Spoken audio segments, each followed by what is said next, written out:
بسم اللہ الرحمن الرحیم۔ السلام علیکم ورحمۃ اللہ وبرکاتہ۔ ذوالحج کے پہلے 10 دن یہ سورت پڑھیں، ہر مراد ہر دعا پوری، وہ بھی ملے گا جو ساری عمر نہ ملا انشاءاللہ۔ ناظرین، اسلامی سال کا آخری اور 12واں مہینہ ذوالحج کہلاتا ہے۔ ذوالحج کا مہینہ بڑا اہم ہے۔ ذوالحج کی ابتدا 10 دن جنہیں ایام العشر کہا گیا ہے، یہ بھی بڑی فضیلت کے حامل۔ قرآن کریم کی سورہ فجر کی ابتدا آیت میں اللہ تعالیٰ نے چند چیزوں کی قسم کھائی ہے۔ ان چیزوں میں سے ایک یہ ہے کہ وَالْلَيَالِ الْعَشْرِ، اور قسم 10 راتوں کی قسم اٹھانے کے معنی یہ ہیں کہ بڑی اہم راتیں ہیں۔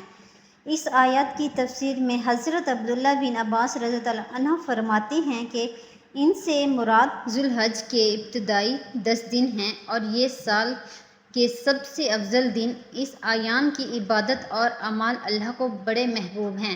بطور خاص ان ایام میں انسان نیک اعمال کرتا ہے، جس عمل کی بھی توفیق ملے اس توفیق کو غنیمت سمجھیں، پیچھے نہ رہیں۔ یہی دنیا اور آخرت کی فلاح کا ذریعہ ہے۔ کسی بھی نیک عمل کو معمولی نہ سمجھیں، نامعلوم اللہ کے ہاں اس عمل کی قبولیت ہو جائے اور انسان کی مغفرت کا وہ سبب بن جائے۔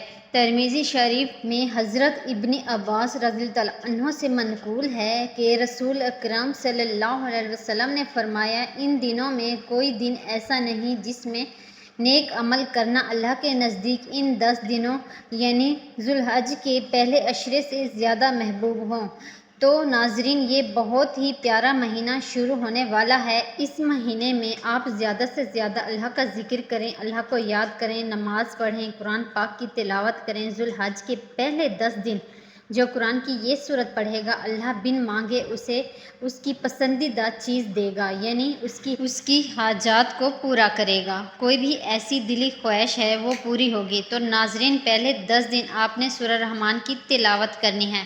یہ وہ سورت جو اللہ پاک کے پیارے نام سے منسلک ہے۔ اس سورت کی ابتدا اللہ کے پیارے نام سے ہوتی ہے، الرحمن۔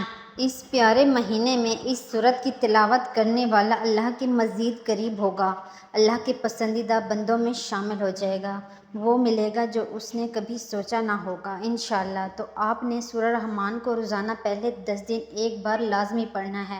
اس کو پڑھنے کا معمول بنا لیں، انشاءاللہ آپ کی دلی مرادیں پوری ہوں گی، بیماریوں سے شفا ملے گی۔ جس مقصد کے لیے پڑھیں گے وہ مقصد پورا ہوگا انشاءاللہ۔ تو اگر آپ کو ویڈیو اچھی لگی ہے، اسے آپ نے لائک کرنا ہے، شیئر کرنا ہے اور چینل کو سبسکرائب کرنا ہے۔